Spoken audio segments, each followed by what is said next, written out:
ایک مرتبہ حضرت مولا علی شیر خدا رضی اللہ تعالی عنہ گھر آتے ہیں اور اپنی بیوی صاحبہ خاتون جنت سیدہ فاطمہ الزہرا رضی اللہ تعالی عنہا سے ارشاد فرماتے ہیں آج مال غنیمت میں لونڈی اور غلام بڑے آئے ہیں، تو اے فاطمہ چکی پیستے پیستے تیرے ہاتھوں میں چھالے پڑ گئے ہیں اور پانی کا مشکیزہ اٹھا اٹھا کر تیرے جسم پر نشانات بن گئے ہیں۔ حافظ صاحب آج ایک بچہ پیدا ہوئے نا کہتی ہے اس میرے کو کام نہیں ہو سکتا، میں بچے سنبھالا کہ کام کراں، اور ادھر حسن حسین ہیں، ان کی عمروں میں بھی زیادہ فرق نہیں ہے۔ فاطمہ الزہرا رضی اللہ تعالیٰ بچوں کو پرورش بھی کر رہی ہیں، ان کو سنبھال بھی رہی ہیں، اور چکی بھی خود ہی پیس رہی ہیں، اور گھر کا سارا کام کاج خود ہی کر رہی ہیں، اور پانی بھی کنویں سے گھر میں خود کر لا رہی ہیں۔ اس کے باوجود اللہ تعالیٰ کی عبادت میں ساری ساری رات بسر کر رہی ہیں۔ بلکہ ایک آپ نے بڑے مشہور واقعہ سنا ہوگا، حضرت سیدہ فاطمہ الزہرا رضی اللہ تعالی عنہا رب تعالیٰ کی بارگاہ میں عرض کرتی ہیں مالک و مولا میں کیا کروں، تیری راتیں بڑی چھوٹی ہیں، میرا ایک سجدہ ختم نہیں ہوتا، تیری رات ختم ہو جاتی ہے۔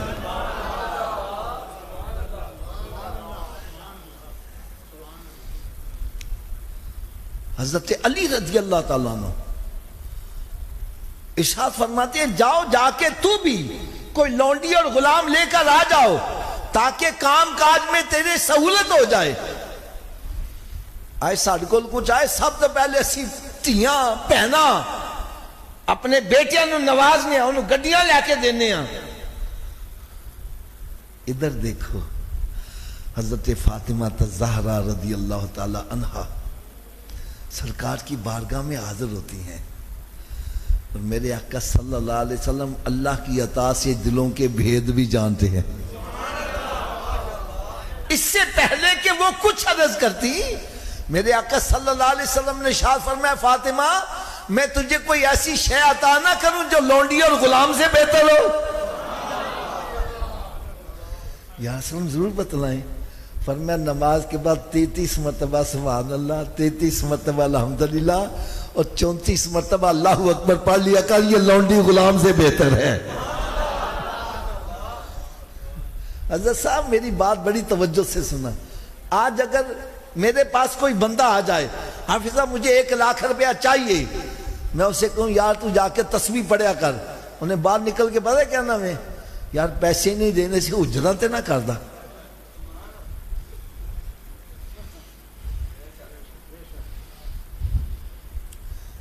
پیسے نہیں دینے ٹکورا تے نہ کردہ، مذاق تے نہ کردہ، ہم مذاق سمجھ رہے ہیں۔ اور سرکار صلی اللہ علیہ وسلم بیٹی سے فرما رہے ہیں بیٹی یہ تسبیح لونڈی اور غلام سے بہتر ہے،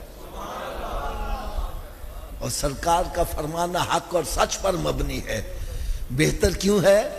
آپ کے پاس لاکھوں لونڈی غلام ہوں، مر جاؤ گے یہ ساتھ نہیں جائیں گے، اور جو 1 مرتبہ سبحان اللہ پڑھا ہے اس کی عبادت ساتھ آئے گی۔ ہزاروں لونڈی غلام رکھ لو جنت میں درخت نہیں لگے گا، اور دنیا میں 1 مرتبہ سبحان اللہ کہہ دو گے جنت میں درخت لگ جائے گا۔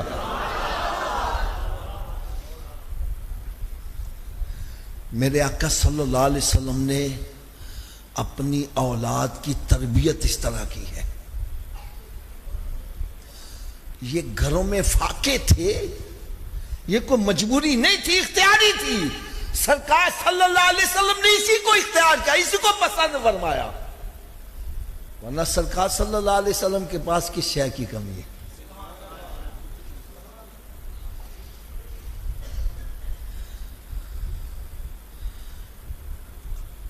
حسنین کریمین گھر میں 3 دن کے فاقے، روزہ رکھا ہوا ہے، افطاری کے وقت کھانا پکا ہے، کوئی فقیر آ گیا ہے اٹھا کے اس کو دے دیا ہے، کھجور اور پانی سے روزہ افطار. اگلے دن پھر کچھ آتے ہیں، کھانا پکایا ہے، افطاری کا وقت ہوا ہے، پھر دروازہ کھٹکا ہے، جی میں قیدی ہوں، رہائی ملی ہے، کھانے کے لیے کچھ نہیں. میرے امام حسن اٹھا کر سب کچھ ان کو دے دیتے ہیں، پھر پانی سے کھجور سے روزہ افطار کا. تیسرے دن پھر یہ تین دن فاقے کیوں کروائے جا رہے ہیں؟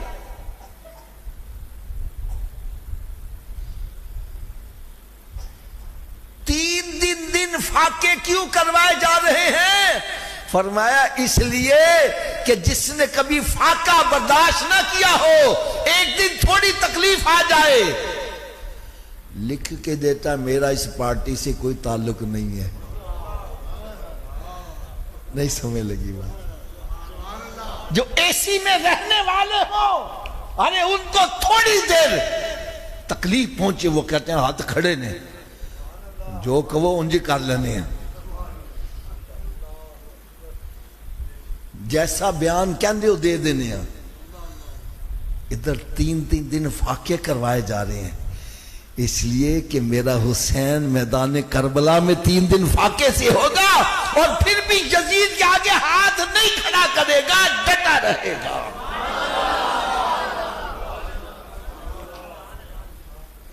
یہ تربیتیں کی ہیں، ان کو گھٹی دی گئی ہے قرآن پاک پڑھنے کی، ان کو گھٹی دی گئی ہے نمازوں کی.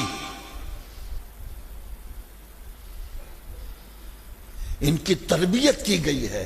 اس تربیت کا اثر کیا ہے؟ اثر دیکھو.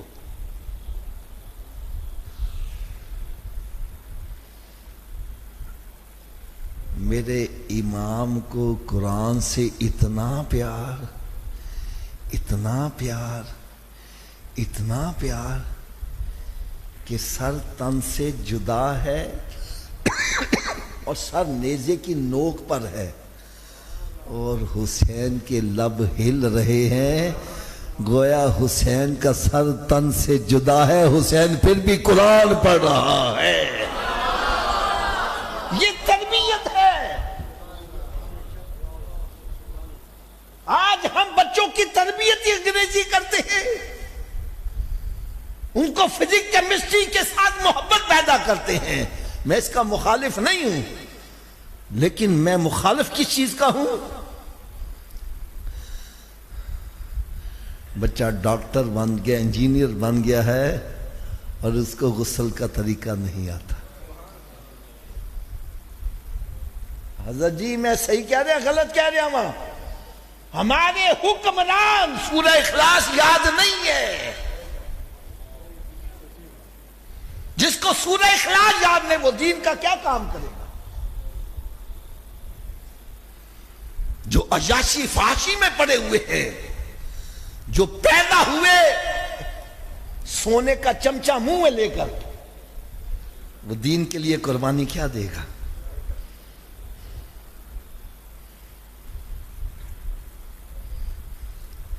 میں چاہتا ہوں آپ کا بیٹا ڈاکٹر ہو، انجینئر ہو، لیکن ڈاکٹر انجینئر بعد میں ہو، عاشق رسول پہلے ہونا چاہیے.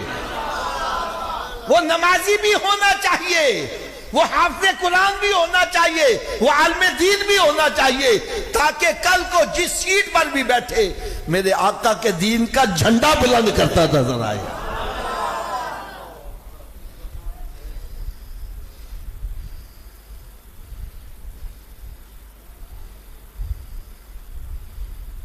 اور جیسے حافظ صاحب نے ابھی ایک حدیث پڑھ کے سنائی،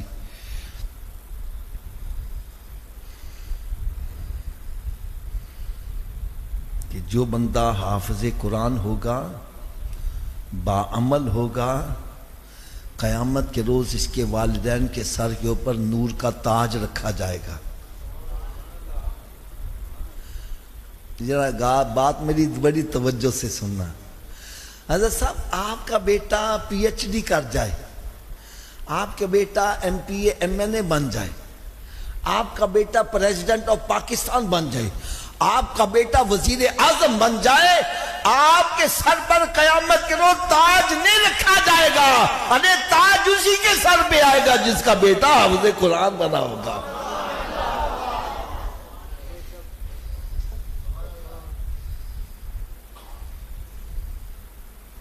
ہم اس طرح بچوں کو لاتے ہی نہیں ہیں۔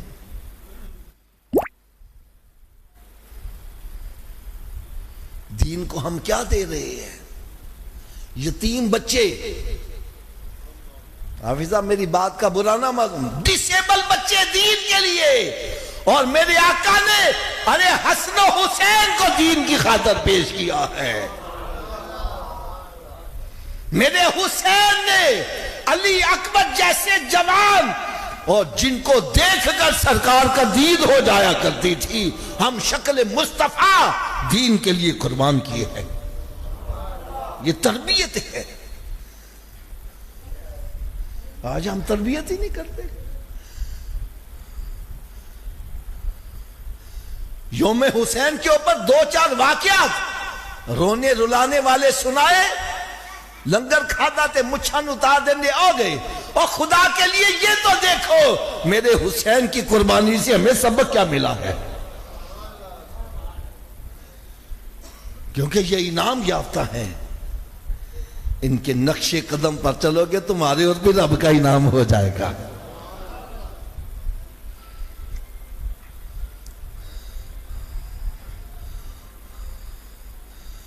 اور میں آپ حضرات کو، ویسے میری عادت نہیں ہے میں لوگوں کی تعریف کروں، لیکن میرے دل سے جو بات ایک نکل رہی ہے، میں کہتا ہوں آپ بڑے خوش قسمت ہو کہ آپ کے علاقے میں یہ مدرسہ قائم ہو گیا ہے، ورنہ حضرت صاحب کئی ایسے علاقے جا کے دیکھو وہاں مدرسہ ہے ہی نہیں، بلیئرڈ کلب تو ہیں، جوے کے اڈے ہیں، نہیں ہے تو کوئی مدرسہ نہیں ہے۔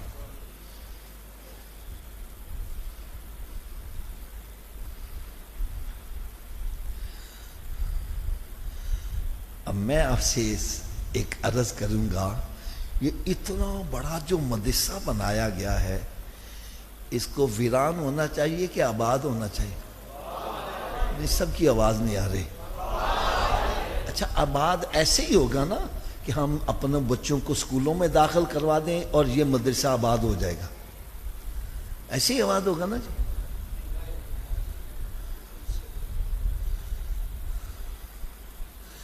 بھائی آباد اس طرح ہوگا، اپنے بچوں کو اٹھا کر مدرسے میں داخل کرواؤ، یا ان کو حافظ قرآن بناؤ۔ بعض بندے کہتے ہیں حافظ صاحب ٹھیک ہے حافظ قرآن بنانا چاہیے داوی، لیکن حافظ جی حافظ بن گیا تے کھائے گا کتھوں؟ حافظ جی میں صحیح کہہ رہے غلط کہہ رہے ہوں؟ حافظ بن گیا تے کھائے گا کتھوں؟ میں کہا جدو تو ماں دے پیٹ چ سا اس لئے تیری کیڑی فیکٹریاں چل رہی سی، رب تعالیٰ اتنے بھی رزق پہنچاتا تھا۔ واللہ یرزق من یشاء بغیر حساب، اللہ تعالیٰ جس کو چاہتا ہے بغیر حساب رزق عطا کرتا ہے۔ یار میں صرف رغبت دلانے کے لیے آپ کو بات کرنے لگا ہوں۔ میں نے سب بی ایس سی کی گورنمنٹ کالج لاہور سے، فزکس کیمسٹری میتھ کے ساتھ 1975 میں۔ اس کے بعد صحبت ملی سید صاحب کی بلا کی، انہوں نے فرمایا بیٹا حافظ قرآن بن، قرآن حفظ کرو۔ میں نے بی ایس سی کے بعد حفظ شروع کر دیا۔ میرے بی ایس سی کے بعد میں نے قرآن حفظ کیا۔ یقین جانو میں صحیح بات کر رہا ہوں، آج اگر پوری دنیا میں مجھے عزت ملی ہے تو قرآن کی وجہ سے ملی ہے، بی ایس سی کو شاید کوئی بھی نہیں جانتا۔ اور میرے دو بھائی ہیں فیکٹریوں کے مالک ہیں، میں فارغ ہوتا ہوں، وہ میرے بیچارے مقروض رہتے ہیں۔ یہ اللہ کی شان ہے، واللہ یرزق من یشاء بغیر حساب۔ ارے یہ مت دل میں خوف کھاؤ، حافظ بن گیا کھائے گا کہاں؟